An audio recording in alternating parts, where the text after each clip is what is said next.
Vamos a dar inicio a la clase de hoy. Va a ser una parte de...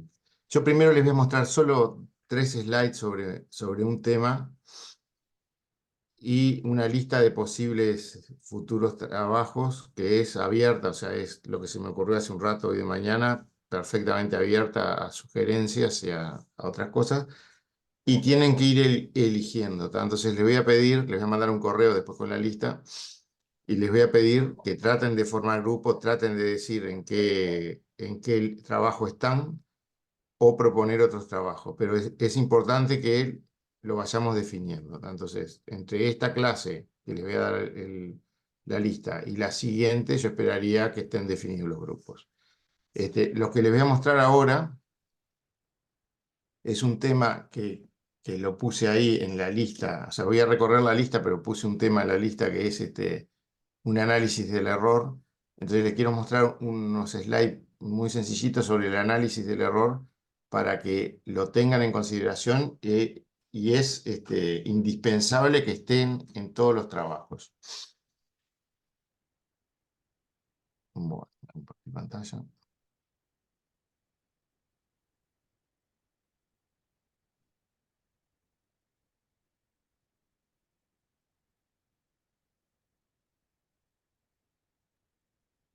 Están viendo la pantalla, ¿no?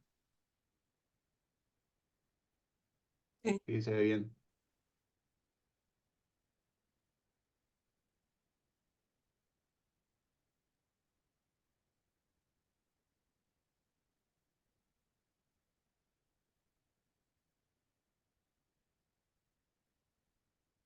O sea, esto que le voy a mostrar acá es muy, o sea, es sencillo. Esperen que no me deja.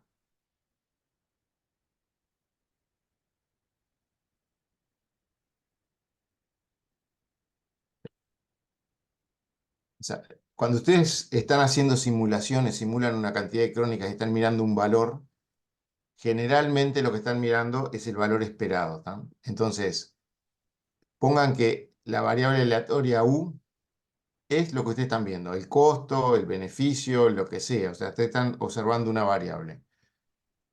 El estimador, los estimadores más comunes de una variable el valor esperado es simplemente el promedio de las observaciones, ¿tá? Entonces, P es el valor esperado de U, y la varianza insesgada, o sea, el estimador insesgado, es la sumatoria de U menos el promedio al cuadrado, o sea, el desvío al cuadrado, y dividido n más 1. O sea, eso por una cuestión matemática de que si divido entre n me queda sesgado, si divido entre n menos 1, el estimador empírico de la varianza de una variable aleatoria, es mejor dividirlo por n menos 1. Entonces, esto, digamos, desde el mundo de la matemática, lo que sabemos es el mejor estimador que tengo, el que da máxima verosimilitud a la observación que tengo, máxima credibilidad del valor esperado y de la varianza, son estos dos y son insesgados y consistentes. O sea, en la medida en que la cantidad de observaciones tiende a infinito, estos tiende al valor que se está tratando de estimar.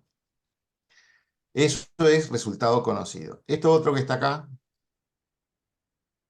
es si la varianza la tengo entre o sea, ahora imagínense que la variable U esta la tengo normalizada en el rango. Entonces siempre estoy mirando una variable que está entre 0 y 1. ¿Tá? O sea, porque al final del día, todo a nosotros los ingenieros lo que nos importa es en tal rango cuál es el valor que tiene una variable. Entonces, imagínense que ustedes la variable saben el rango, se ha puesto, puede variar entre tanto y tanto.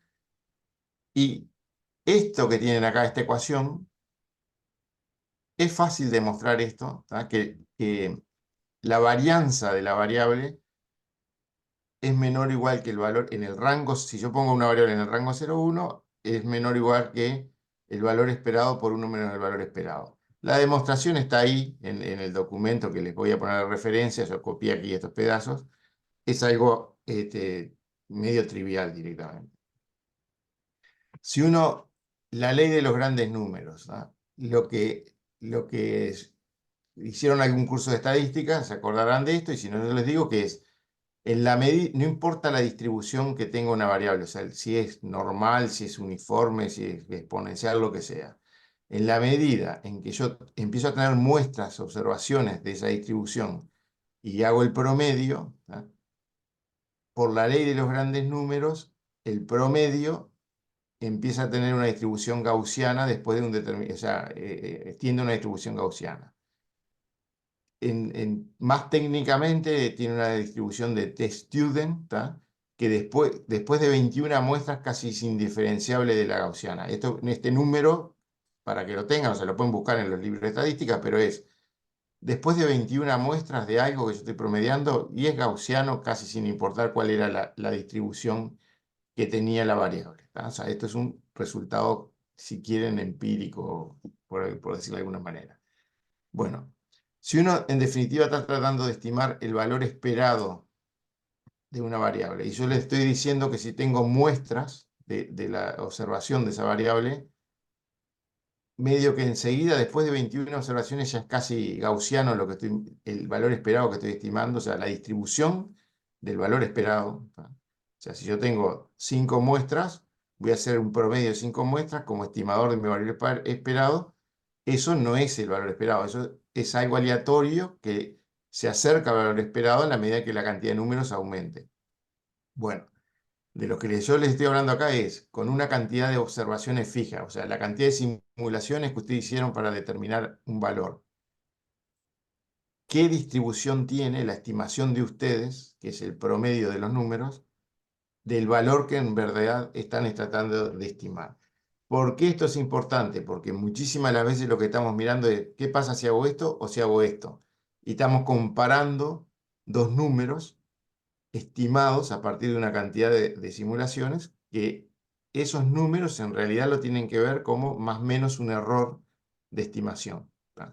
Entonces la estimación de ese error es importante. Si U, o sea, mi estimador del valor esperado de la variable, tiene una distribución gaussiana, ¿tá?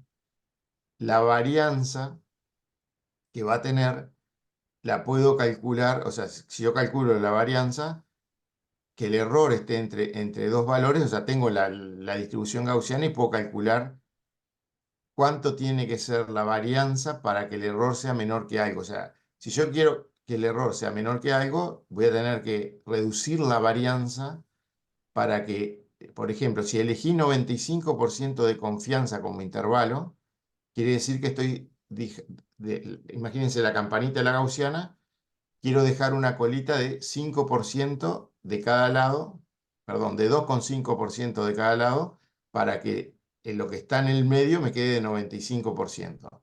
Entonces, si yo estoy diciendo que quiero estimar U con un error menor a un epsilon y con una confianza de 95%, voy a tener que hacer la cantidad de simulaciones necesarias para que la campana de la gaussiana se me angoste tanto que las colitas que quedan de 2,5% para cada lado sean menor que que determinados valores establecidos de la gaussiana. Entonces, son estos números, o sea, esto que está aquí es el 1,95, 99, no sé qué, por el sigma, o sea, por la varianza de mi estimador, menor que epsilon.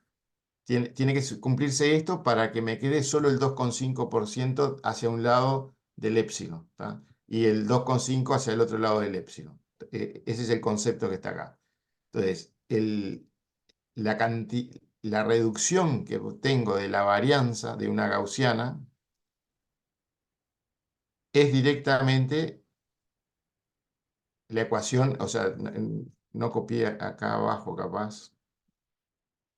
Me faltó copiar una cosa que todos conocen, pero que es la siguiente, que es, si yo tengo 100 muestras de una distribución gaussiana y estimo el promedio, si duplico la cantidad de muestras, la varianza de la sumatoria se me reduce por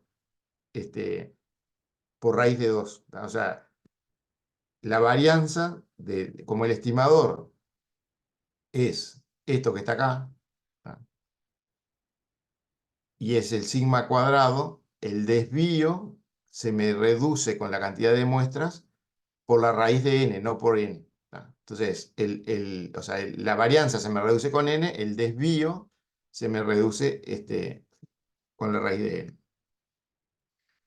Eso hace que querés reducir el sigma, vas a tener que reducir la varianza, calcula el n que quieras y después tenés que reducir la varianza lo suficiente aumentando el n para que se angoste lo suficiente. O sea, es esta ecuación que está aquí, ¿no? Quiero que el sigma p sea menor que no sé cuánto, y el sigma p es 1 sobre n por el sigma de u al cuadrado. Eso tiene que ser menos de no sé cuánto, entonces la n va a tener que ser lo suficientemente grande para que la campana sea chiquita. No pretendo estar demostrándoles nada. Ya les voy a poner una referencia al trabajito este, y ahí lo pueden leer completo. Quiero que intuyan lo que parece bastante obvio, que bueno, si yo aumento la cantidad de muestras, soy más fino en mi precisión de mi estimador del valor esperado de la variable. De esto, que fíjense que la cantidad de muestras, esto que está acá, al final queda determinada. Este número 1,95 no sé qué fue por haber elegido un intervalo de confianza de 95%. Si elegía otro, me va a dar otro número al mirar la campana de una gaussiana, qué cola estoy dejando hacia un lado y hacia el otro. El épsilon es el error que quiero, por ejemplo, 1%, 2%, 3%. El 95% de confianza es el número que me quedó acá arriba. El sigma u es el valor, la varianza que tiene mi variable. Entonces, esto me lo da el problema, esto que está acá es mi confianza y mi error, y esto me está diciendo, y bueno, por lo menos tenés que tener tantas muestras para lograr ese error con esa confianza. ¿Tá? El tema es que esto no lo conocemos. El sigma verdadero del problema no lo conocemos. Pero lo que les mostré antes, que eso está acotado por el valor esperado por 1 menos p. Y esto, en una variable que puede variar entre 0 y 1, o sea, ya normalicen en el rango la variable, esto tiene un máximo, vale 0 en un extremo, vale 0 con p igual 0, vale 0 con p igual 1, y vale máximo en el medio, que es cuando la p vale 0,5. O sea, aunque no sepamos nada de la variable, solo su rango, sabemos que la varianza máxima que puede tener, expresada en función del valor esperado que pueda tener, es esta que está acá. O sea, es p por 1 menos p. Eso nos permite calcular una tablita como esta que está aquí, que les dice, según el valor esperado que yo tenga, el máximo sé que es 0,5 y corresponde a la recta esta de acá, según el error en por ciento que quiera, y esta tabla está hecha para una confianza del 95%, es la cantidad de simulaciones que quiero tener. Entonces, por ejemplo, si yo quisiera un error del orden de, acá está 2,5%, acá 3%. Si yo quisiera un error del orden de 3%, estoy por acá. ¿Ah? Si no sé nada de cuál es el valor esperado, entonces no sé la varianza de mi señal, tengo que simular por lo menos, acá dice, 1000 algo de crónicas para tener un valor razonable. O sea, un valor con 95% de confianza de tener un error menor al 3%. 100 crónicas, que está acá, que es lo que simulamos casi siempre. Fíjense que si no sé nada de la varianza, entonces no sé del valor esperado, entonces puede ser cualquier cosa. Bueno, me va a dar cerca de 10% de error si no sé nada y si mi pretensión es una confianza de 95% en el error. Bueno, esto que se los dije todo muy rápido, les vamos a mandar una referencia al trabajo este, pero esto quiero que se den cuenta de lo importante que es y que todos los resultados de los trabajos tienen que tener un análisis del error. ¿Tá? ¿Y cómo uno llega a analizar estas cosas? O sea, con esto uno tiene una estimación. ¿Tá? Pero después lo que tienen que hacer siempre es, bueno, simulé, por ejemplo, 100 crónicas con una semilla madre que me dio todo el condicionamiento de cómo se generaban todas las crónicas. X, 31, que es la que está por defecto siempre ahí. Perfecto, simulé 100 crónicas. Ahora cambio y obtuve este valor. Cambio la semilla y en vez de 31 le pongo algo, por ejemplo, 231. Le tengo que sumar algo más que 100 porque está hecho por gusto que la semilla 31 genera las crónicas correspondientes a la semilla 31, 32, 33, así las 100. O sea, cuando simula, para que sea identificable lo que pasa, utiliza una técnica de ir diciendo la semilla 31, 32. Si le pido 100 crónicas, es como que hiciera de a una cada una de las semillas. Para tener un conjunto de 100 nuevas crónicas y que no estén correlacionadas con esas, tengo que sumarle a la semilla algo más grande que 100. Si estoy simulando de a 100, ¿no?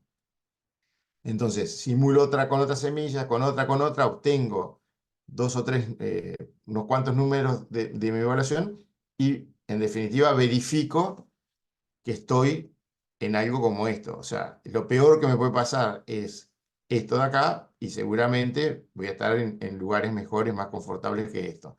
Pero es importante realizar el análisis ese del error. Bueno, eso era lo que les quería decir de esto.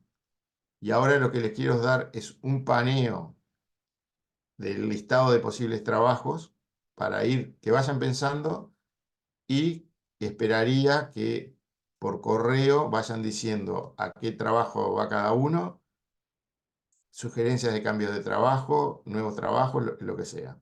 Y también es importante que quienes no vayan a hacer el trabajo, porque no todos están inscriptos, entonces algunos podrán, o sea, el trabajo se lo seguimos a todo el que quiera, esté inscripto o no en facultad, pero algunos no, o sea, es necesario para aprobar el curso hacer el trabajo final y presentarlo. Los que no están inscriptos y no pretenden tener certificado de aprobación, pueden decidir no hacer y no presentar el trabajo. También pueden decidir hacerlo y presentarlo y con mucho gusto se los vamos a seguir. Trabajos. A ver. Valorización de un banco de baterías. Entonces, aquí la idea sería usar la sala ADME de garantía de suministro. Es una sala que todavía no está publicada, pero va a estar publicada, con una política de operación. Esta sala, optimizarla lleva mucho tiempo, entonces directamente pueden usar la política de operación que se publique junto con la sala. También podrán, el que quiera largar optimizarla, que la largue, pero no es necesario. Entonces, con esa sala que es de paso diario, ¿tá? Y que tiene representada medianamente bien el Uruguay de los siguientes 8 años, o 5 años y 3 de guarda o algo así, o sea, tiene un horizonte de largo plazo. La idea es calcular qué beneficios traería para el sistema un banco de baterías de 40 megavatios hora y 10 megavatios de potencia de carga y descarga con un rendimiento de 0,9 de carga y descarga. O sea, poner un actor banco de batería y evaluarlo, ¿tá? La evaluación, hacerla por diferencia de costos totales y también por el valor marginal, o sea, el del último módulo megavatio instalado. Y ahí digo megavatio y no digo si es megavatio hora o megavatio, porque analicen, el que quiera hacer esto, la diferencia entre una cosa y la otra y saquen conclusiones. ¿Tá? El, el valor marginal, o sea, el valor marginal del almacenamiento y de la potencia por separado, o sea, de los megavatios horas y la potencia, cuánto me mejora un incremento en una cosa y en la otra, y repetir los cálculos para un segundo módulo. O sea, poner un actor con un módulo y decir, bueno, si pongo dos, ¿qué pasa? ¿Tá? La idea de esto es sacar como una sensación o un estimador de cuán rápido satura en el sistema la valorización del módulo ese, de la batería. Bueno, como la sala esa que está ahí ya está como en equilibrio, puede ser que agregarle nuevas cosas no remunere nada, ¿tá? O sea, no tenga mucho valor. Entonces, hacer la sensibilidad, retirar, por ejemplo, los motores de Central Valle, ¿tá? ¿Qué pasa si quito los motores de Central Valle. ¿Qué podría ser una opción si uno piensa, instalo banco de batería y eso funciona como respaldo y el sistema funciona? Bueno, los motores que están ya medio viejitos, podría decidir sacarlos y además están en el medio de la ciudad, o sea, puede tener unas ganancias.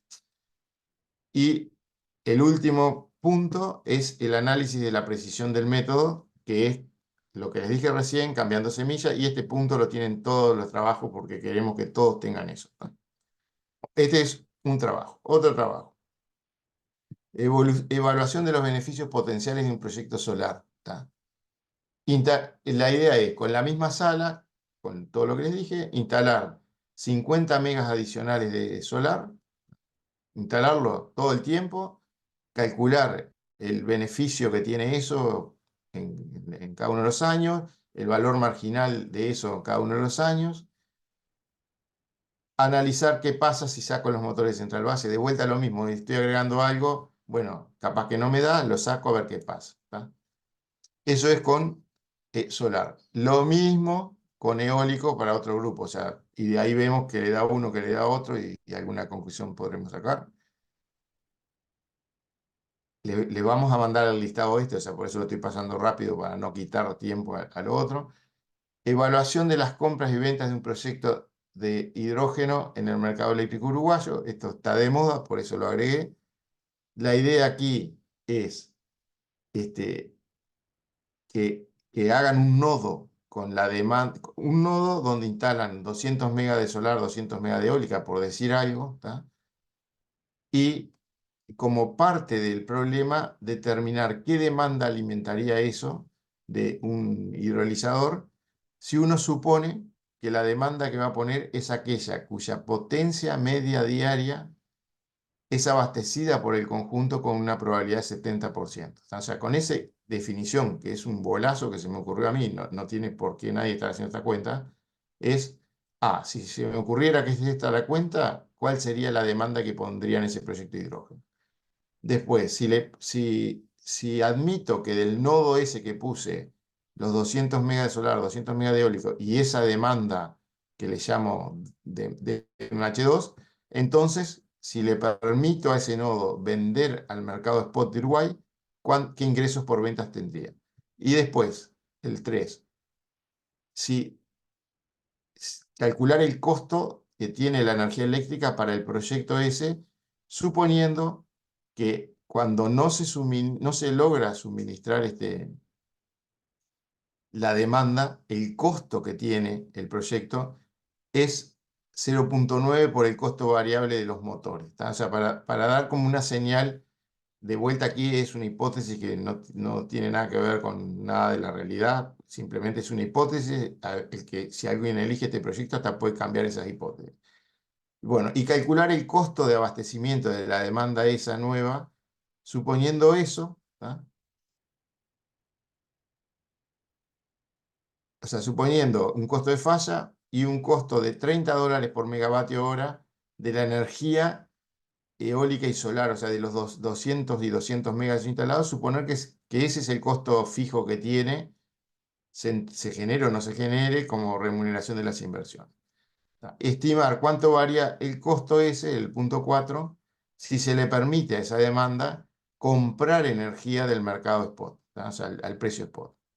Bueno, hacer la sensibilidad de los valores antes determinados respecto a la apertura del comercio internacional. Esa sala tiene unas hipótesis de comercio internacional. Si la cambian un poco, hacer alguna hipótesis, a ver cómo se les modifica los resultados. Este punto podría haber estado en todos los anteriores también, o sea que lo podríamos agregar en todos los anteriores. Y el punto final es el que ya dije. ¿Tá? Trabajo 5. Estimación de beneficios por intercambio regional. Esto sería con la sala esa Mercosur, la que les mostré en una de las clases anteriores. De vuelta, no hay que optimizar, simplemente con la política de operación que está ahí. Estimar los beneficios de la interconexión actual, o sea, qué pasa si la cerraría respecto a cuánto da ahora, cuánto da si la cierro del todo. Diseñar un escenario de mejora de intercambio, o sea, con alguna hipótesis o algo, diseñar una posible mejora y evaluar esa mejora. ¿Tá? Después, en los escenarios que están, calcular el gradiente de inversión de la eólica, la solar y las térmicas flexibles, ¿tá? Y en base a los, o sea, por lo menos fíjense que simularon 3 escenarios, que es comercio cerrado, situación hoy modelada y una situación algo más flexible. En los 3 escenarios, calcular los gradientes de inversión de las tecnologías de expansión disponibles y fijarse entonces, con eso sacar alguna conclusión de cómo cambiaría el, hacia dónde irían los cambios en la planificación de los países si se mejorara el comercio internacional respecto al escenario cerrado. O sea, las expansiones que están hoy puestas en esa sala corresponden al escenario cerrado. Entonces, ¿cuál es el impulso inversor y cómo cambia de un escenario a otro? Les está dando la idea de hacia dónde tendría que ir la planificación de inversiones. No se está pidiendo hacer la planificación. Lo único que se está diciendo es, si se tuviera en cuenta el comercio internacional, capaz que este país invertiría un poquito menos en esto, un poquito más en aquello. Y bueno, realizar el análisis estadístico de la precisión del método nuevamente. Punto 6, esto es en particular, Matilde ya estás designada para este trabajo y con quien se le quiera sumar, que es previsión del consumo de combustible para los siguientes 3 meses y oscilación Madden-Julian. La oscilación esta Madden-Julian es algo que condiciona los pronósticos de lluvia de los siguientes, no sé, 20, 30 días por ahí. Y entonces eso tiene impacto sobre el consumo, podría tener impacto, digamos, en realidad no lo sé del todo, sobre el consumo de combustible de los siguientes días. Ya vieron que lo que mostró Rafael de cómo incorporar el niño 3.4 en el CGH, este trabajo sería con el análisis serial, con las series históricas que determinan el fenómeno de Madden-Julian, incorporar eso a un nuevo CGH y con la sala de mediano plazo, o sea, la que se usa para mirar los siguientes 3 meses de ADME, sacar los histogramas de consumo de combustible. ¿Tá? Acá yo describí algo que sería con un niño, con una niña, con una condición media, y para diferentes situaciones iniciales de la oscilación esta MJO, sacar las distribuciones del consumo de combustible a 90 días, como una idea de, a ver, en qué me aportaría esa información para la previsión de compra de combustible. Y por supuesto, el último punto, realizar el análisis de precisión del método. Bueno, entonces, esto era lo que yo les quería decir hoy. Voy a dejar de compartir pantalla y los voy a dejar con con Guillermo Flieler, empieza con la F, Guillermo Flieler, que les va a contar cómo hacemos en ADME la asimilación de los pronósticos, de los ensembles de pronósticos, y él le va a explicar bien lo que es, y bueno, y después siguen con Jimena. Yo les voy a mandar un correo con lo que les acabo de decir, listado de trabajo, y capaz que agregamos algún otro si ahora recibo alguna realimentación, y les voy a pedir que vayan contestando y anotándose. Bueno, que pasen bien y los dejo con Guillermo. Adelante, Guillermo. Hola, buen día, ¿cómo les va?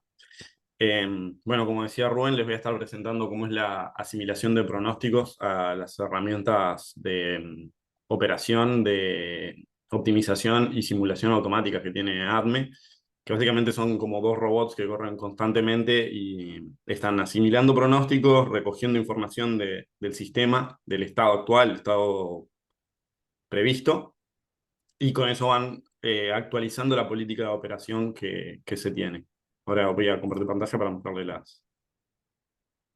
diapositiva mía. Acá. Ahí ven la pantalla mía. Sí.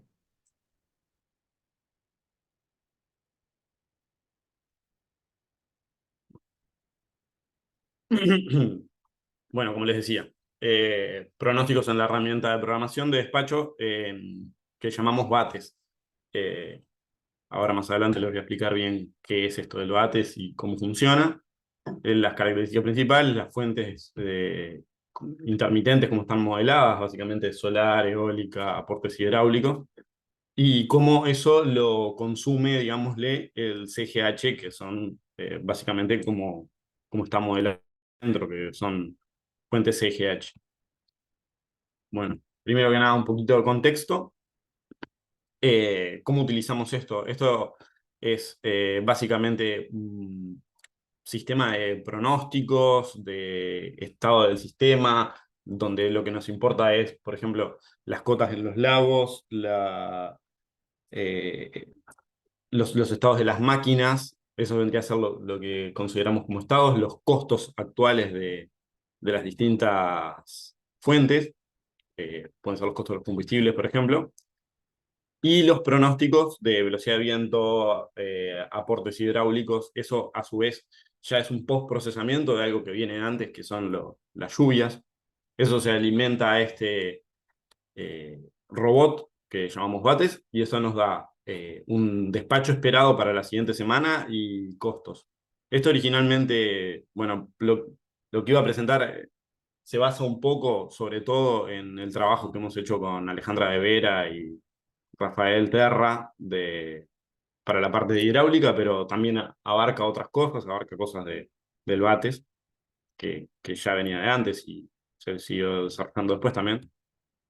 Bueno, la importancia, obviamente, si ya vienen siguiendo el curso y están vinculados al sector energético, seguramente conocen esto, pero de todos modos hace al tema, y es importante de mencionar que realmente la matriz energética uruguaya está conformada por una gran cantidad de energías renovables, y una porción importante también de ella es de renovables intermitentes. Esto es una foto nada más, porque es cómo se generó en el año 2018, y realmente todos los años resultan ser distintos, pero siempre estamos en niveles bastante altos de renovables, en general arriba del 85, y algún año incluso llegando al 90 y pico, 97. Acá, por ejemplo, 3 años distintos para ver realmente cómo sí varía eso. Por ejemplo, el año 21, que estuvo marcado por la sequía, tuvimos 17% de térmico, y el hidráulico se vio muy resentido ese año en apenas un 36%. Y la eólica también tiene su variabilidad, a pesar de que es mucho más estable, digámosle, lo que uno genera anualmente, también tiene su variabilidad interanual. Sobre todo el ciclo de la eólica está marcado en lo que es la variabilidad diaria, pero también su variabilidad mensual, anual es importante. Esto es la energía media afluente trimestral. Esto vendría a ser como las lluvias que tenemos van escurriendo hacia los lagos, y eso se acumula. Bueno, esto a su vez es si esa agua que escurrió a los lagos la valorizamos en energía, calculándola con un factor medio de producción dado por un salto medio de cada central. Esto sería la energía que llegó en las líneas sin punto, digámosle, son el ciclo anual, y vemos como tiene un ciclo bien marcado, donde en el verano es bastante menor, y a mitad de año y en primavera tenemos bastante más aportes. Eso, después en rojo tenemos lo que realmente sucedió en los últimos 5 años. Esto ya está un poco viejo, esta imagen, que haberle agregado lo nuevo de este último año. Pero acá lo interesante es ver cómo incluso dentro de lo que es ese modulado que tiene, también se ve afectado, y también se ven acá los años 2020, 2021, hasta principios del 2022 vivimos una seca que todos lo conocemos, y después, bueno, repuntó el año pasado, volvimos a tener una sequía también a principio de año, y bueno, esto es como para decir, es realmente muy importante tener previsión de esto, porque esto, al valorizarlo, tiene efectos importantes. Las centrales hidráulicas del país, las que son capaces de almacenar, las que consideramos con embalse. En general se considera Baigorria como de pasada, Palmar también se la considera con embalse, pero el embalse es bastante más pequeño. Pero básicamente el lugar donde se acumula agua es en el Río Negro, en Rincón del Bonete. Después en Salto se acumula bastante menos, pero claro, ahí ya la potencia es mayor, entonces 20 días a 945 megas es bastante. Entonces también es importante valorizarlo. Bueno, está. Esto obviamente ya lo habrán mencionado, pero ¿para qué? ¿Por qué? ¿Cuáles son los riesgos? Impacto de mala información en el despacho económico. Vamos a tener mala valorización. Si no tenemos información de pronósticos o de escenarios, de repente estaríamos modelando mal los posibles vertimientos. Eso nos podría llevar incluso a vertimientos innecesarios o descoordinación de disponibilidad entre recursos. Y bueno, esto es un ejemplo de los riesgos a los que se enfrentan, ¿no? Se pueden venir escenarios muy severos. Ya lo vimos. Bueno, todo esto para decir que se necesita prever con antelación los caudales, que básicamente son la variable más fuerte y más importante que tenemos a valorizar. Después, en el corto plazo también, la eólica tiene un peso muy importante también, pero la más importante de valorizar son los soportes hidráulicos. El BATES. Bueno, el objetivo acá es mostrarles cómo está modelado esto dentro del BATES, cómo se asimila dentro del BATES. Lo que tenemos acá son ensembles de pronósticos de aportes. ¿Qué es un ensemble? Para los que no sepan, es cuando uno mira un pronóstico, en general lo que está viendo es, por ejemplo, cuando uno mira Windy o mira Foreca, el que esté mirando, lo que está viendo es, se tiene un modelo de la atmósfera en general, un modelo numérico de la atmósfera, y se tiene o se asume conocido un estado inicial de esa atmósfera, y bueno, se genera un pronóstico en base a ver cómo ese modelo dinámico evoluciona a partir de ese estado.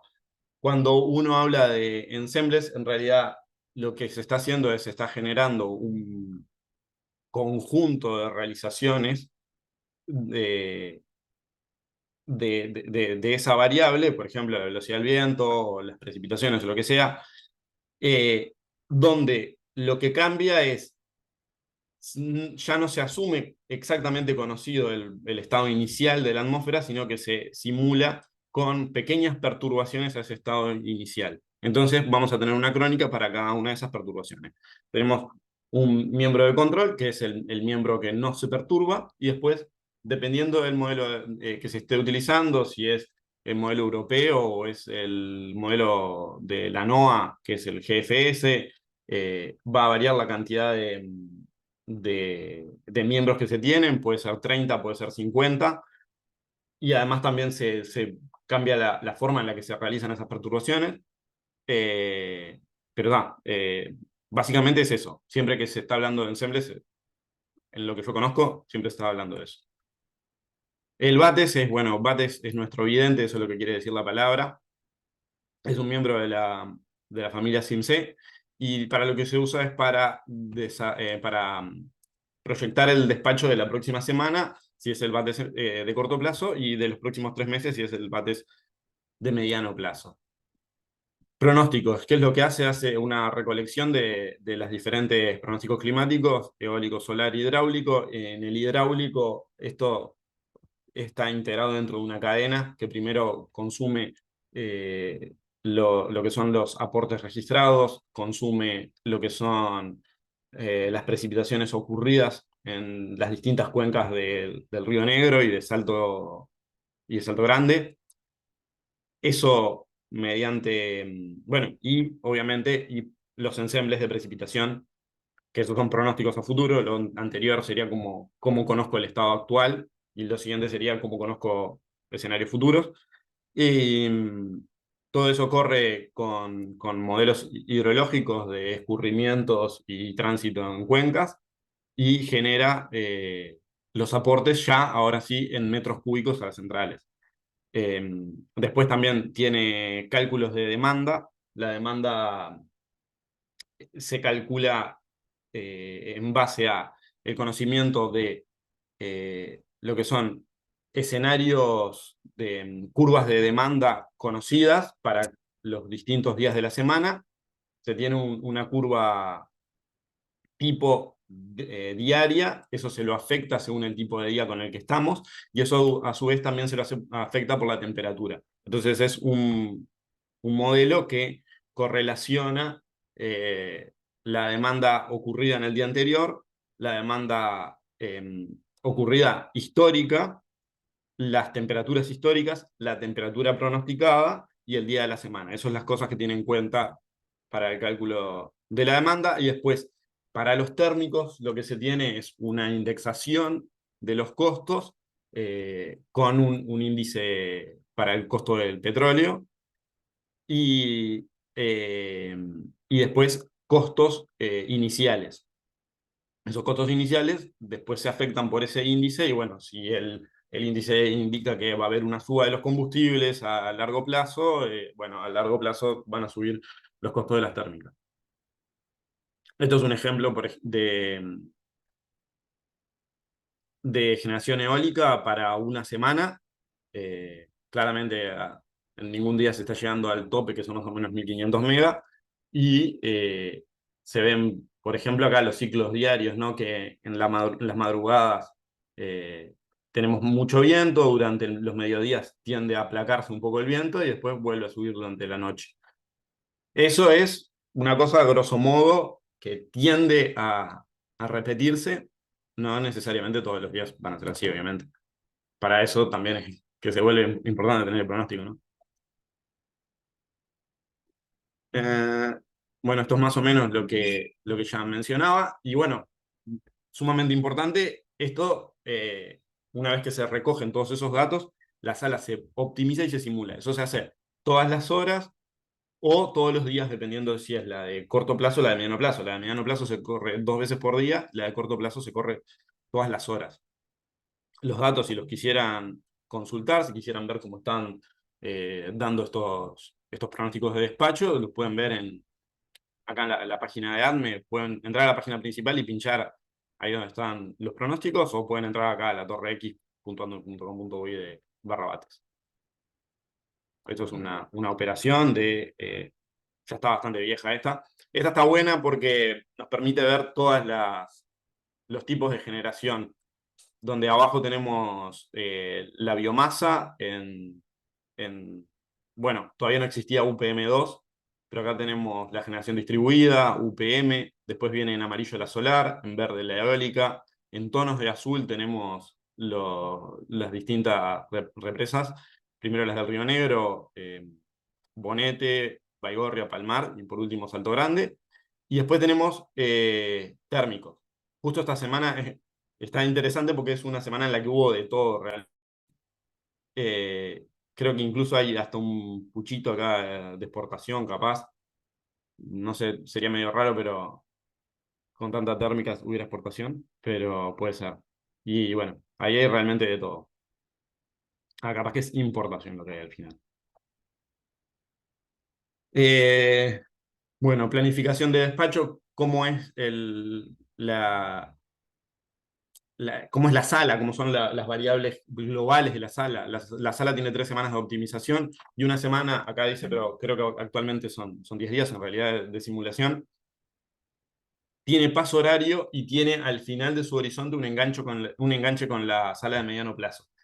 Eso del enganche quiere decir, no sé si lo trataron ya en la clase, pero esto lo que quiere decir es, sus costos están asociados a los costos, o sea, los costos en las distintas estrellitas, en los distintos puntos del universo donde se optimiza, están asociados a los costos que tiene en el mediano plazo. Entonces, hay variables, por ejemplo, se tiene una variable de estado que es el estado hidrológico del Río Negro, que condensa el estado de varias de las centrales. Eso se engancha al estado hidrológico del Río Negro en la de mediano plazo. El Niño, se engancha al Niño con el Niño del mediano plazo. Entonces, cuando calcula la política perdón, cuando calcula los costos futuros, al llegar a su horizonte final, en vez de reiniciar todos sus costos, no, bueno, engancha los costos a las estrellitas correspondientes del mediano plazo. Como no son exactamente iguales las variables, tienen que engancharlas correctamente y hay hipótesis que se hacen para ver cómo se enganchan esas cosas, ¿no? Bueno, pueden descargar la sala si quieren para verla acá en donde está este link. Y pueden bajar los binarios, obviamente ya saben, porque ya lo vienen trabajando hace tiempo, también. O de la página de ADME, o creo que también lo pueden bajar seguramente de la página del curso. Y bueno, está. Seguramente creo que hay uno de los proyectos que era con la sala de mediano plazo. Eh, los actores, ¿cómo está modelada la sala? La sala, bueno, como casi todas las salas, está modelada en un nodo único. Hay uno de los proyectos que presentó Rubén que creo que tiene que modelar otro nodo, pero en general casi todo lo modelamos con un nodo único, dado el hecho de que en realidad tenemos un costo solo. El costo es único. Me refiero al costo spot, ¿no? O el costo marginal. La demanda es demanda detallada, tanto para la demanda propia como para lo que son intercambios internacionales ya pactados. Entonces, cuando hay un intercambio internacional ya pactado, la gente que se encarga de estar supervisando qué es lo que está haciendo el BATES y está trabajando en la programación semanal, actualiza estas cosas de la demanda pactada, o sea, de los intercambios pactados. La eólica y la solar, acá dice simplificada, pero en realidad esto ya no es del todo así. En realidad, antiguamente teníamos toda la eólica condensada en un único actor, pero ahora creo que lo tenemos separado. Son demandas BXBI, donde se le carga un pronóstico de velocidad de viento según eje X y según eje Y. Esto creo que más adelante voy a mencionar cómo están armados cada uno de esos pronósticos, pero básicamente lo que tiene son las curvas de generación de los aerogeneradores y la cantidad de unidades del parque. Y bueno, después eso está hecho para que con esas variables modele, modele la generación. Los generadores térmicos están como generadores térmicos básicos. Ahora en realidad creo que también hay generadores de ciclo combinado, modelados como ciclo combinados, con ONOS por paso creo que están.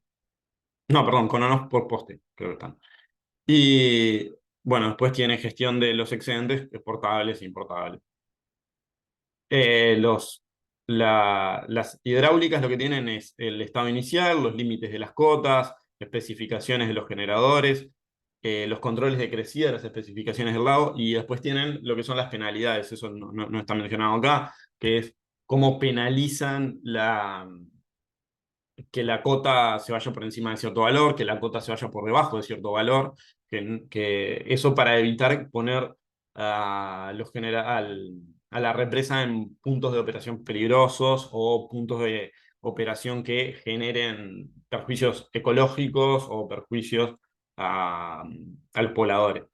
Y bueno, y después lo que tienen son bornes de aportes que son lugares por donde les entran las señales de los pronósticos de aportes. Esto en general, a no ser que se quiera modelar algo curioso, pero en el BATES en general está modelado como bornes de fuentes CGH. Esto es un ejemplo. Esto es un ejemplo de ficha. Ahí está. Ahora hay parámetros 3. Ahora hay una pestaña nueva. Pero ahí están básicamente todas las cosas que le decía. Esto es importantísimo. Las curvas cota-volumen son casi que el corazón de la operación de la central. Es una de las cosas más importantes de conocer. Saber cómo va a variar el volumen con la cota. Porque eso va a estar vinculado con todo. Va a estar vinculado con el coeficiente energético que va a tener la central en cada punto, va a estar vinculado con la cantidad de agua que tiene almacenada y va a estar vinculado en cómo los aportes que lleguen se van a convertir en energía almacenada en base al coeficiente energético al que está la central en el momento en el que llegan esos aportes. Después tenemos la cota de descarga, que esto nos va a dar el salto con la cota actual en la que estamos, menos la cota de descarga, tenemos el coeficiente energético. Bueno, después hay un montón más de factores que son importantes todos también, pero básicamente creo que eso es lo más importante de todo. CGHs, ahora sí ya pasamos a lo que les voy a estar hablando yo específicamente, que es cómo están modeladas las cosas. Los CGHs ya lo hablaron obviamente, ya les mostraron ejemplos y todo, pero bueno, como repaso, CGH es un modelado estocástico de series que están correlacionadas entre ellas. Se construye, para lo que sirve es para construir series sintéticas a partir de un conjunto de series medidas que uno tenga o una realización histórica que uno tenga de un cierto conjunto de variables que preasume de antemano que están correlacionadas y vinculadas entre ellas.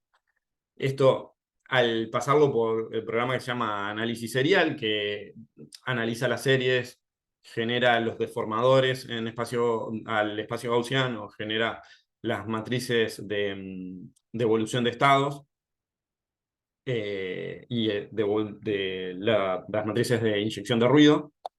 Eso genera ese modelo y después, bueno, con eso se generan las series sintéticas.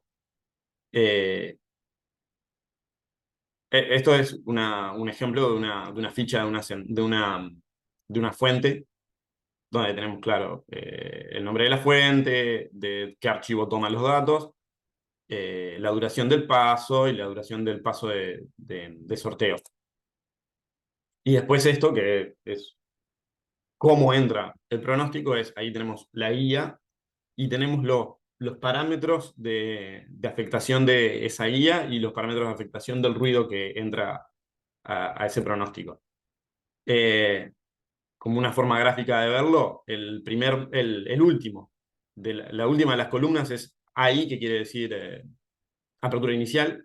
La apertura inicial es cuánto ruido del ruido histórico voy a permitirle que entre en el primer paso de tiempo. Eso se va a sostener durante el número de pasos en el que yo no permita que tenga número de pasos sin apertura de cono. Que va a ser básicamente la cantidad de pasos en la que no voy a permitir el ingreso de ruido. Y entonces, por ejemplo, si yo tuviera apertura inicial 0, esto se me va a mantener como la guía, está la guía en azul, en determinística. Si le permití que tuviera un ruido inicial, una apertura inicial, eso se me va a mantener constante con esa cantidad de ruido que le permití ingresar al inicio. Luego tengo el número de pasos de apertura del cono. El número de pasos de apertura del cono son la cantidad de pasos en los que yo le digo a esta variable tanto tiempo te toma a vos abrir desde el nivel de ruido, el porcentaje del ruido histórico que estás ahora, hasta el ruido histórico total. Entonces, ahí se ve como el cono de pronóstico se va abriendo a lo largo de esa cantidad de pasos. Después tengo el número de pasos de control de cono. El número de pasos de control de cono quiere decir la cantidad de pasos durante los cuales yo le digo a la señal, tu valor esperado tiene que seguir al valor de la guía. Acá por eso, vieron, el cono va centrado. En realidad no queda centrado del todo porque esto está centrado en el mundo gaussiano. En el mundo real, después, eso se va a deformar de alguna manera porque particularmente los aportes, por decir algo, van entre 0 y un aporte máximo. Podría ser infinito, no es infinito obviamente, pero... Entonces obviamente esas cosas se van a deformar en general hacia arriba, pero en el espacio gaussiano eso está centrado y es simétrico. Luego tengo el número de pasos de liberación de cono, que es la cantidad de pasos en los que yo le digo a la variable, a partir de acá, olvídate de la guía y anda al valor histórico para el paso de tiempo. Entonces, supongamos que para la época del año que estoy, el aporte promedio a Rincón del Bonete es 600 metros cúbicos por segundo, pero yo tenía un pronóstico que me decía que está bien 200. Bueno, y le digo, tenés un número de pasos de liberación de cono de 20. Bueno, entonces, de que tu valor esperado sea 200, a que tu valor esperado sea 600, tomate 20 pasos de tiempo más o menos. Por decir algo, es un ejemplo como para ponerlo en números, no tiene por qué significar nada, más o menos capaz que tiene sentido. Bueno, por último está esto otro, que esto ya es, no se utiliza en las salas bates, pero es como para refrescar también, tienen la posibilidad de simular con datos históricos, que si ustedes quieren evaluar cómo hubiera sido, o mejor dicho, uno hizo una ejecución de la sala considerando pronósticos y le dio una cierta cosa. Bueno, ahora quiero comparar con cómo me hubiera ido si yo de verdad hubiera sabido cómo iban a ser los aportes reales. Bueno, le pongo los aportes reales y le digo simular con histórico. Y ahí tengo como una línea base para saber qué es lo mejor que podría haber hecho. Bueno, ahora yendo a cómo es que se procesan estas cosas. Uno tiene datos en el mundo real, tiene una transformación no lineal, que es la que está determinada por los deformadores del modelo CGH, y esto me lo pasa a un mundo gaussiano. Acá lo representé como eso se me comprime de alguna manera, ¿no? No necesariamente es que se me comprime, se me deforma. Para cada paso de tiempo yo les voy a estar asociando un número básicamente entre -3 y 3, que más o menos representa que estar en el 0 es estar en el valor esperado, en el valor típico de esa variable para esa época del año, y estar en un +3 es que estoy en un valor muy alto, estar en un -3 es que estoy en un valor muy bajo. +3 y -3 digo porque 3 desviaciones estándar es muchísimo, solo como un ejemplo, ¿no? Después, esto tengo que, en base a ese conjunto de datos que yo tenía al inicio, yo los procesé a valores gaussianos. Ahora quiero decir, identificar un modelo que eso en el mundo gaussiano me permita con series sintéticas reconstruirlo, representarlo de vuelta. Entonces ahí tengo que salir a identificar cuál es mi modelo que de aperturas, de sesgos y de atenuadores de ruido que me va a conformar ese cono de pronósticos que yo quiero armar. Y después, bueno, a la hora de simular, se va a pasar por la transformación lineal inversa, que es básicamente llevarlo para atrás de los deformadores, y voy a obtener datos sintéticos que tratan de representar los datos originales, pero que son salidas del CGH. Bueno, acá ustedes ya conocerán esto, pero es la matriz A es la matriz de evolución de estados del CGH, y la matriz B es la matriz de inyección de ruido. Tengo un vector de ruido, tengo un vector de atenuadores de ruido, y con la matriz B se inyecta ese ruido canal por canal.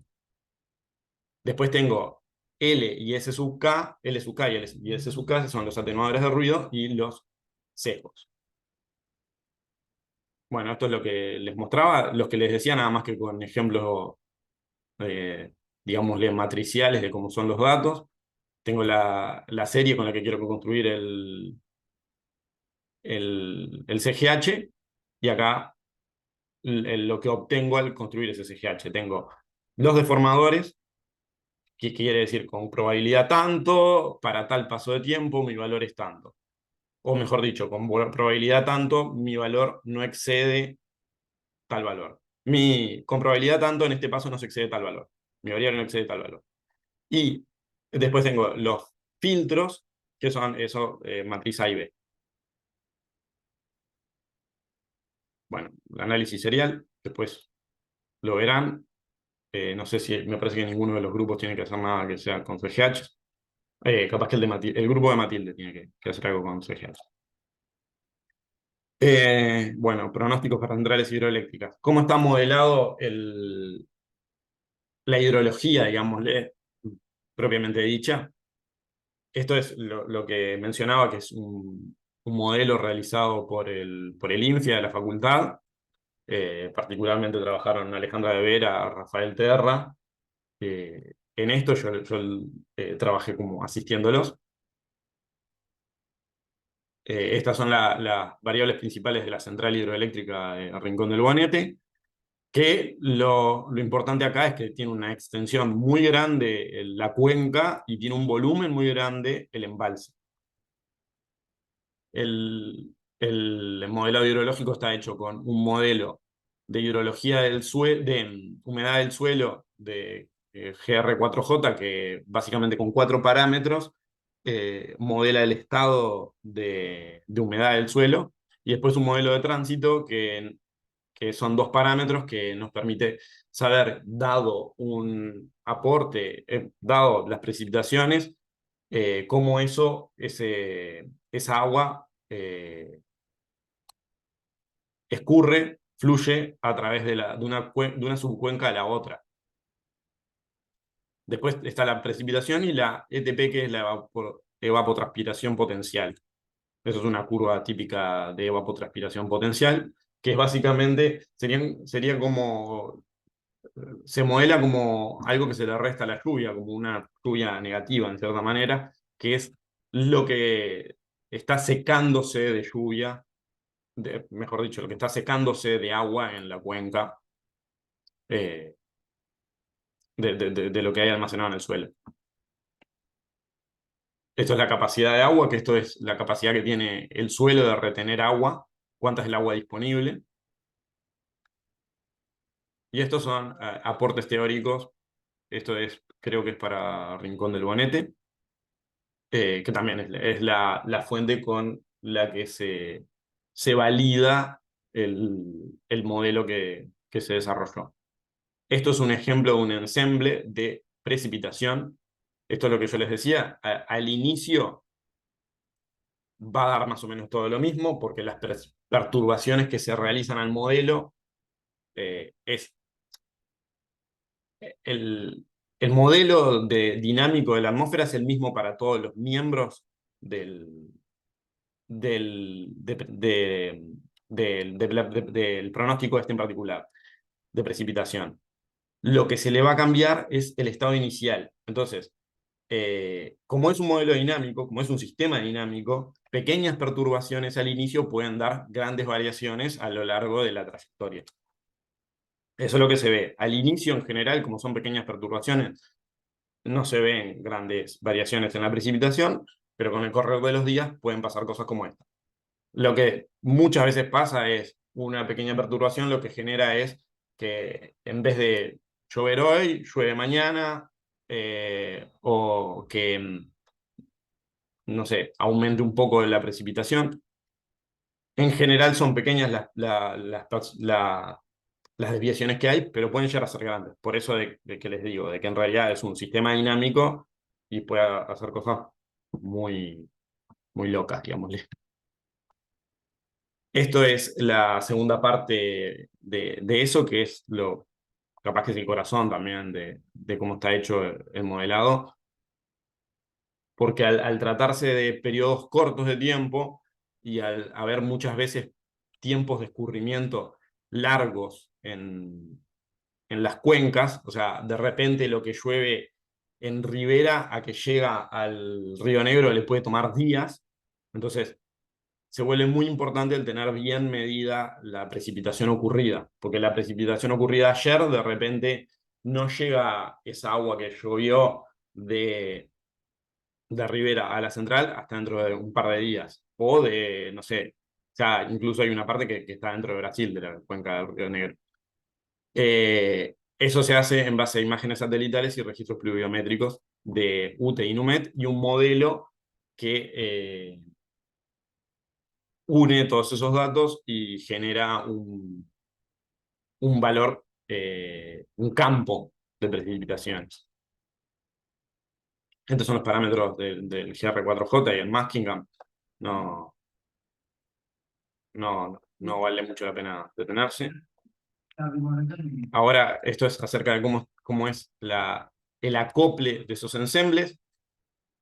Supongamos que tenemos una serie en el mundo real, la queremos convertir en esa misma serie, pero ahora sintética. ¿Cómo hacemos? Bueno, lo tenemos que replicar sintéticamente en la fuente. Eso lo vamos a hacer afectando en esto que yo les mostraba hoy, de cómo es tener un pronóstico dentro del CGH, afectando los atenuadores de ruido, que es la matriz L, y los sesgos, que son vectores, que nos van diciendo en dónde se va posicionando el valor esperado en el mundo gaussiano. Los sesgos, como les decía, me van a afectar el valor esperado. Entonces, por ejemplo, si yo tuviera que en el paso K en el que estoy en un valor que es superior al valor medio para esta época del año, eso va a querer decir que en el mundo gaussiano tengo un valor positivo, ¿no? Y supongamos que al siguiente paso tengo un valor que es menor para dar un ejemplo que es bien, bien drástico, ¿no? Supongamos que al siguiente paso de tiempo yo voy a tener un valor que es menor al valor medio. Eso me va a querer decir que voy a estar en un lugar negativo en el mundo gaussiano. Bueno, si yo no afectara con ningún sesgo, eso va a seguir con la tendencia eh, que le dé la matriz A. Seguramente eso lo va a atenuar hacia un valor más cercano a cero, pero no lo va a cruzar para el otro lado. Entonces, ahí yo lo que tengo que hacer es, le pongo un sesgo negativo y le digo, mira, para el siguiente paso, sí, hace la trayectoria que ibas a hacer, pero además ya sabes a dónde vas a tener que ir. Entonces, por ejemplo, no sé, restale -1 en el mundo gaussiano para cruzarte para el otro lado, ¿no? Entonces eso es lo que va haciendo que mi valor esperado vaya siguiendo el valor esperado que quiero que tenga según el ensemble de datos con el que entré. Lo mismo para el ruido. El ruido. Si yo no le pusiera nada y usara los factores tradicionales que les mostraba antes, que esos son para modelar un cono a mano, eso es el número de pasos de apertura del cono, apertura inicial, número de pasos sin apertura, eso va a seguir una misma forma de cono todas las veces. Bueno, yo esta vez quiero decirle, mirá, vos tenés tal cono, con tal forma, que está dado por esto, que es cómo va a ir abriendo tu dispersión, tu varianza, tu desvío estándar. Bueno, por ejemplo, acá tengo que mis primeros 2 días no tengo ruido, es determinístico. Sé que no va a llover, no llovió, lo que viene bajando es lo que viene bajando por el río. Entonces, acá tengo que por este número de pasos, esto es paso horario, así que esto son 168 horas en una semana. Acá le voy a decir, bueno, las próximas 36 horas, tu ruido es 0. Así que acá en L, ponele 0. Porque así esto se te vuelve todo 0 y lo único que te importa es cómo evoluciona la matriz, o sea, cómo evolucionan las X y el sesgo que tenés. Después, bueno, te dejo ir abriendo y entonces te voy a dejar que L vaya creciendo de a poco para ir dando estos valores, dando esta apertura que quiero que tenga. Eso, capaz que es aburrirlo un poco, metiéndonos con todos los números, pero bueno, el hecho de que los sesgos estén determinados por eso viene del lado de que si yo tomo el valor esperado de R acá, que es el vector de ruido, eso el valor esperado es 0 porque es ruido blanco gaussiano, y al ser ruido blanco es 0 su valor esperado. Entonces, todo esto cuando yo esté tomando el valor esperado de ambos lados, todo esto me va a hacer 0, entonces me va a quedar que el valor esperado en el paso siguiente es el valor esperado en este paso más el sesgo.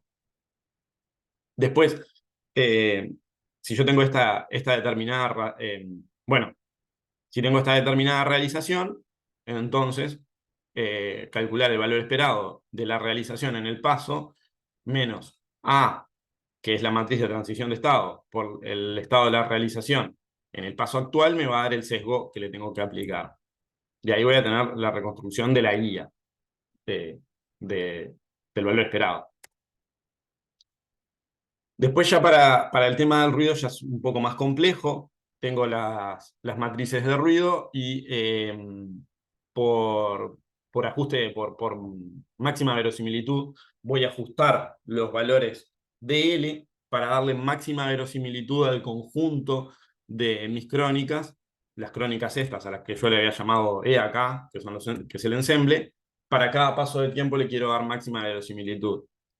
Entonces, bueno, es un cuenterío bárbaro esto, así que capaz que directamente voy hasta el final, y bueno, termino teniendo esto, que es un problema que no tiene resolución directa, no le conocemos una resolución directa hasta ahora, en el cual tengo que los factores de atenuación del ruido son inversamente proporcionales a los factores de atenuación del ruido del paso por una cierta matriz, donde los C están dados por el ruido que tenía, perdón, los C están dados eh, por la dispersión del ensemble, y los A están dados por las características del sistema de, de la fuente CGH que estoy manejando en particular.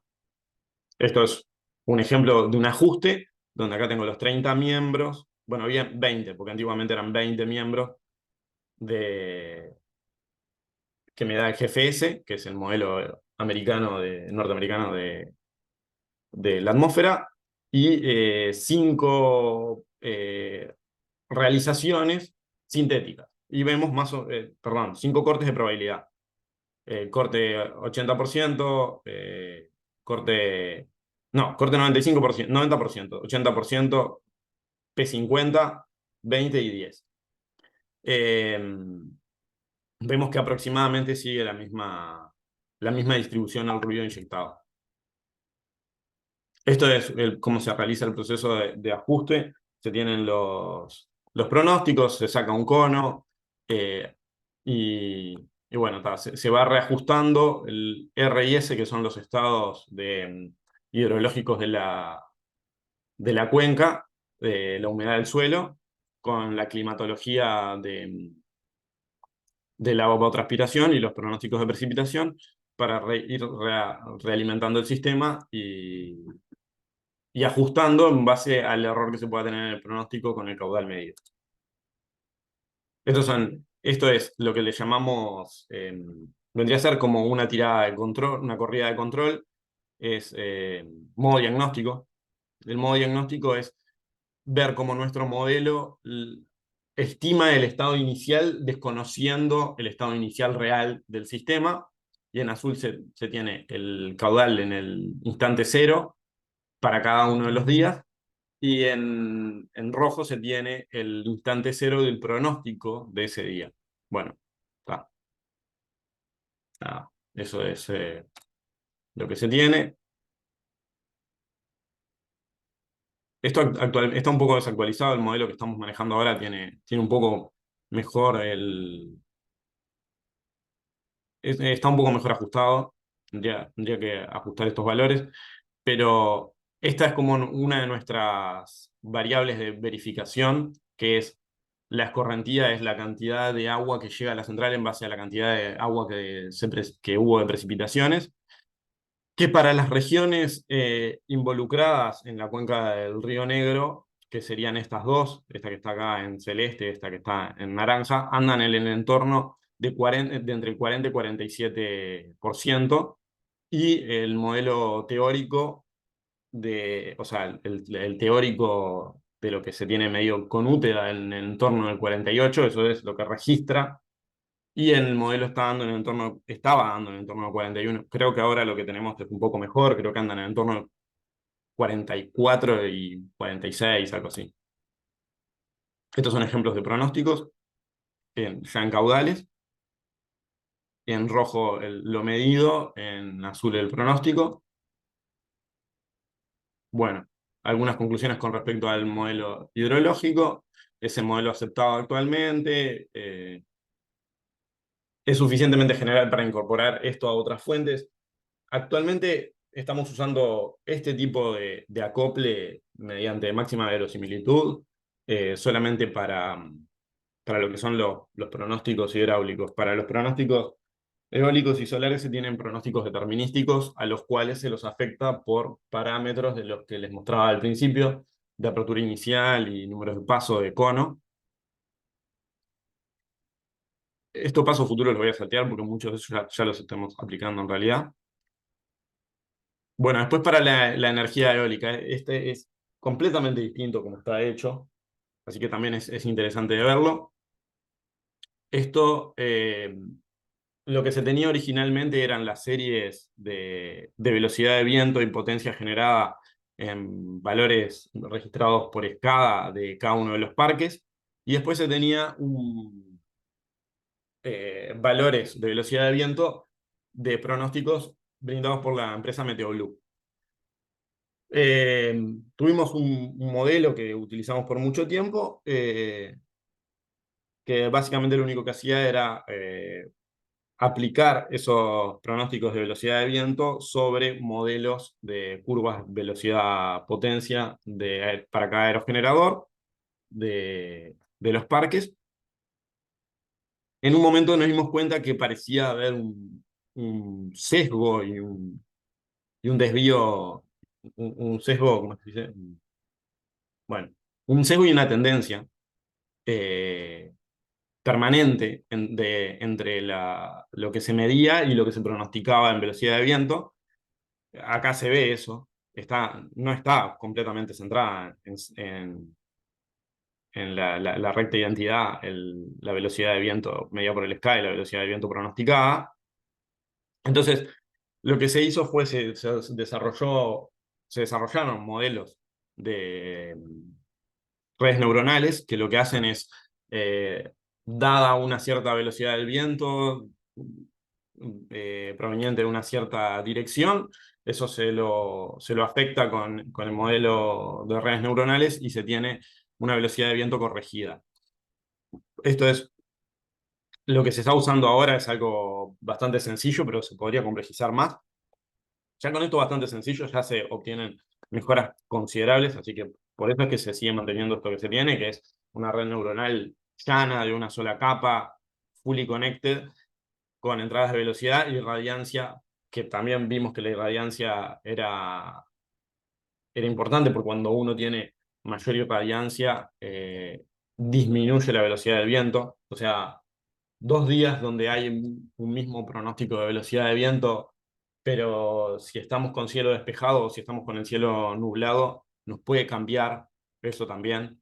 O sea, por ejemplo, la irradiancia tiende a bajarnos la velocidad del viento.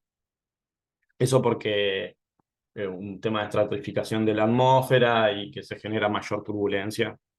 Sabrán explicarlo mejor otras personas. Y bueno, con eso se eliminaban los sesgos y las tendencias. Una cosa que teníamos al principio, que estaba toda torcida hacia arriba, en este caso, ¿no? En este caso particular para este parque, se ajusta y se deja mucho mejor centrado. Después se tiene un modelo electromecánico de conversión de velocidad de viento a potencia, que básicamente es un sigmoide. Esto lo del costado no debería decir fully connected porque no es fully connected en realidad. Y que fue calibrado usando las series de velocidad de potencia y velocidad de viento y potencia del SCADA. Esto lo que tiene de bueno es que nos permite desacoplar una cosa de la otra. Entonces, si cambiara la fuente de velocidad de viento, cambiamos la etapa 1, pero no necesitamos cambiar la etapa 2, porque la etapa 2 asume que estamos trabajando con valores que ya están calibrados dentro de lo que son los márgenes de velocidad del SCADA. Esto es una curva típica de velocidad de viento contra potencia para un parque. Acá en este caso esto es la velocidad complexiva, la suma de todos los aerogeneradores de ese parque, por eso queda 50, pero en realidad cada aerogenerador tiene en general en el orden de 2 megas. Esto es un ejemplo de un pronóstico ya con ruido, donde, claro, lo que se ve es la guía de P50, probabilidad de 50% de excedencia. Esto fue generado con ese CSGH de velocidad de viento afectado por las curvas de velocidad-potencia de cada uno de los parques.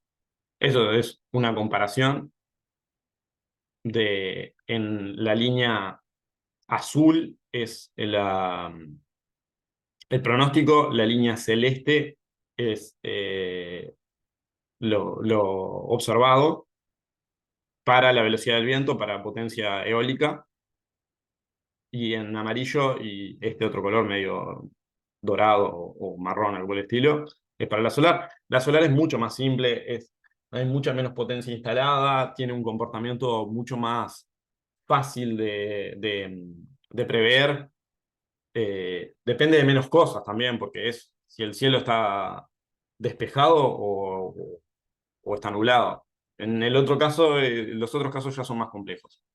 Entonces, acá lo que se tiene es un pronóstico de radiación en plano, radiación y radiancia global en plano horizontal y temperatura proporcionados por MeteoBlue.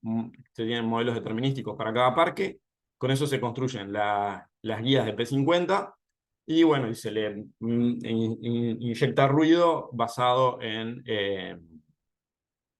el ruido histórico que tuvo esa señal.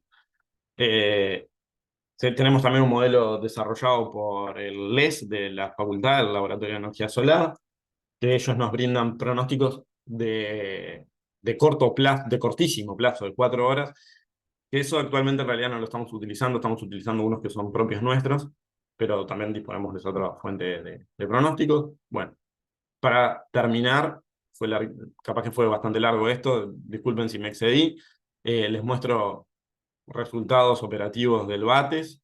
Esto es la generación solar prevista para una semana en particular, esto es junio del 2022.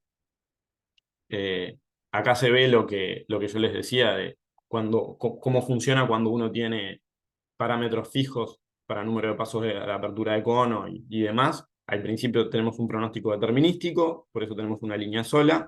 Después las líneas, los distintos cortes de probabilidad se van a abrir y empezamos a tener dispersión en eso. Y a medida que avanza en el tiempo, tenemos cada vez más dispersión. Al final es casi puro ruido.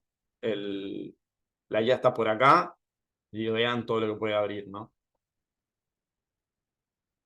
Esto es la evolución de la cota, o sea, la altura, ¿no? Aguas arriba de la central Rincón del Bonete. Esto va a estar afectado por dos cosas, básicamente, que va a ser cómo son los aportes que le llegan y cómo es la operación de la central, cuánto es lo que turbina y cuánto es lo que vierte. Si estamos en cotas medias o bajas, en general no va a haber turbinado, no va a haber vertido, perdón, y va a estar determinado solo por el turbinado y el aporte. Y si estamos en general en cotas altas, va a estar también el vertido, que el vertido es bastante menos controlado, ¿no? Si bien hay curvas de turbinado a partir de la cota y la apertura del vertedero, es un poco más incierto ese valor. E incluso cuando estamos en esas condiciones, esto se vuelve una cosa mucho más abierto este cono, ¿no? Esto es el niño, acá no presten mucha atención al hecho de que abra, porque en realidad está entre menos 0,66 y menos 0,75. Quiere decir que algo mínimo de incertidumbre tenés al final de la semana, pero es básicamente determinístico para toda la semana el valor del niño. Es casi una cosa de decir, está, ruido numérico lo que tenés. Eh, pero claro, también está entrando como una señal. ¿Esto para qué se precisa? Si bien ya tenemos el pronóstico en esta sala, se precisa para saber en qué punto te estás enganchando de la sala MP, de la sala de mediano plazo. Porque los costos a los que vos te vas a estar enganchando van a estar determinados por el lugar en el que estás respecto al niño.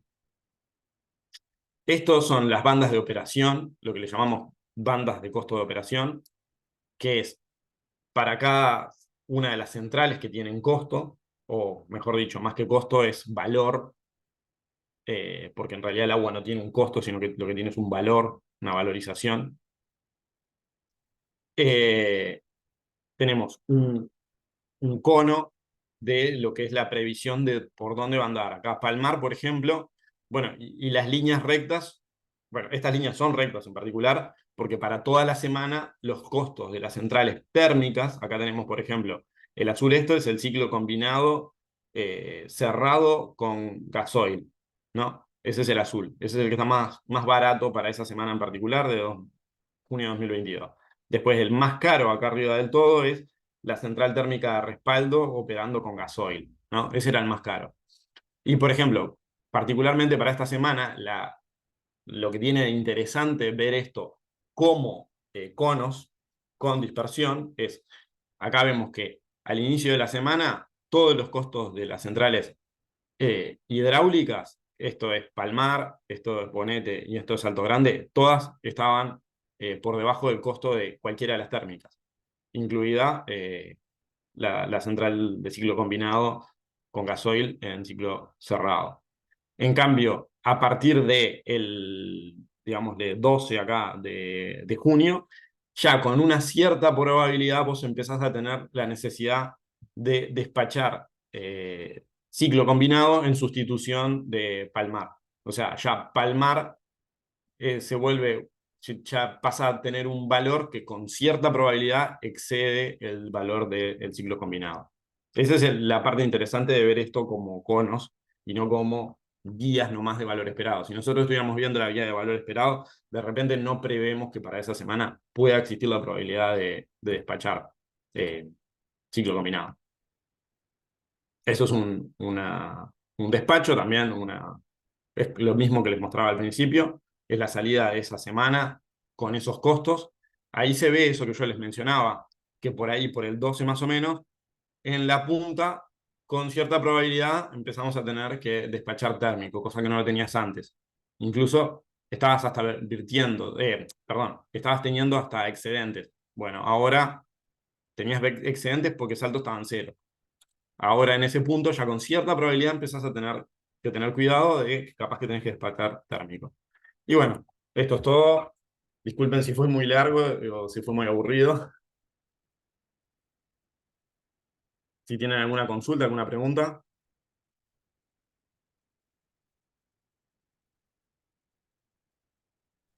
Buen día. Yo tengo una consulta. Sí, Eh, Cuando uno despacha Bonete, en esa que estaban los reservorios de agua, acá en eh, esta. no, en la de arriba, en las que estaban los baldes, que te mostraban la magnitud de días que tenías y ¿Para qué voy hasta esa imagen?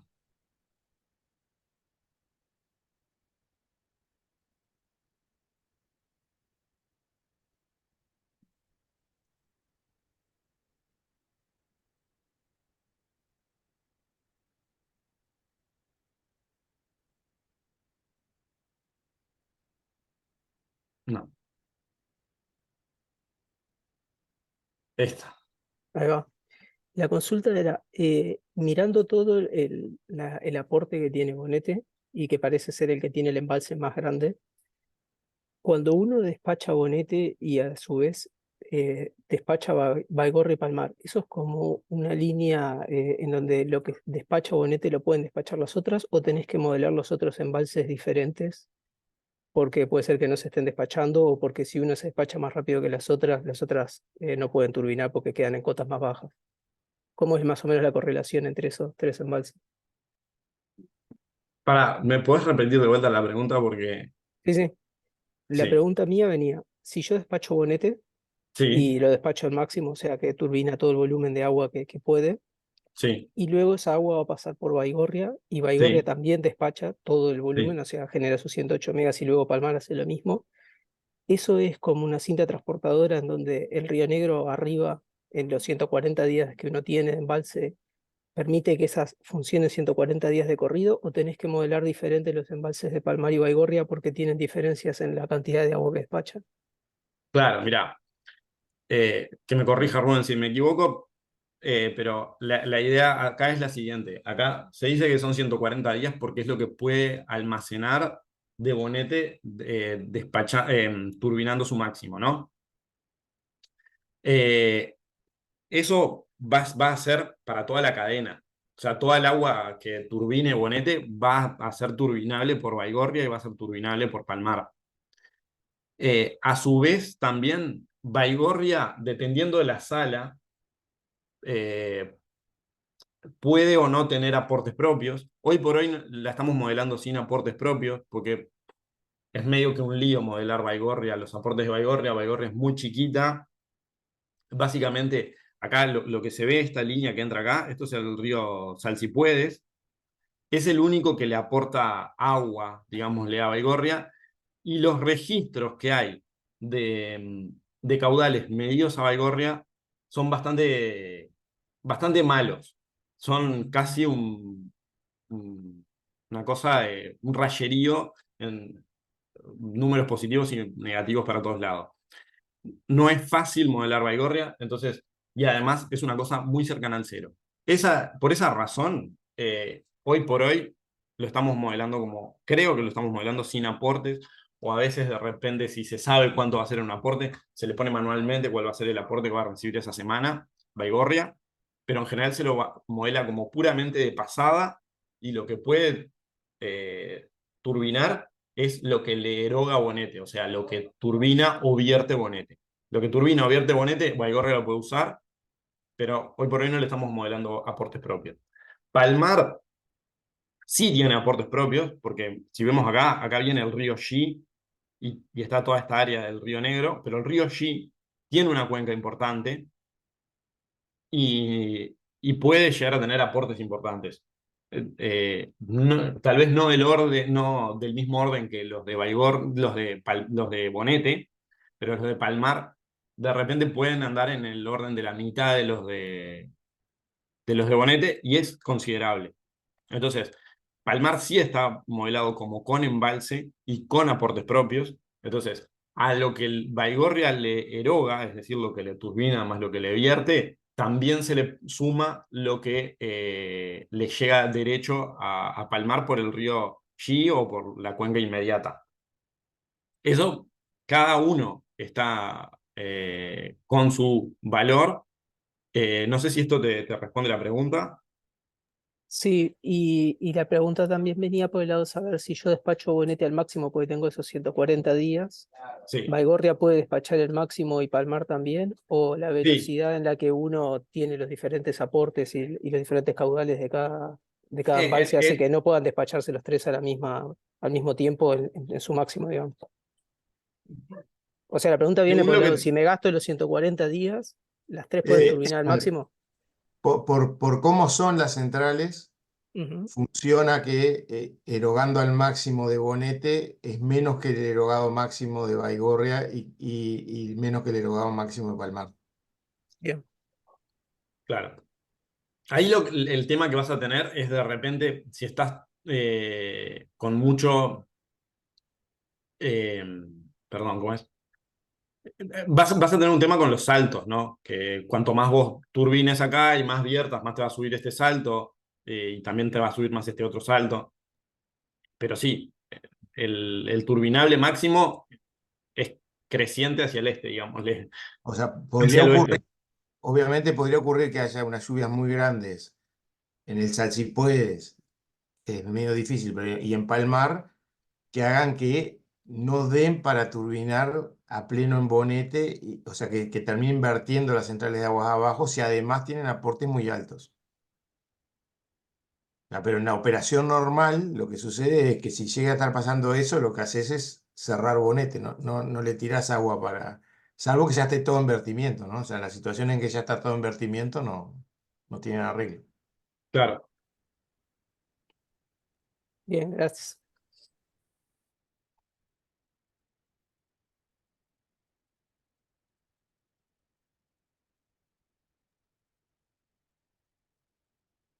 Bueno, si no hay otra pregunta, muchas gracias, Guillermo. Bueno, gracias. Dejo de compartir. Y quedan con Jimena. Le voy a dar stop a la grabación, Hay que separada. claro, para que queden separados.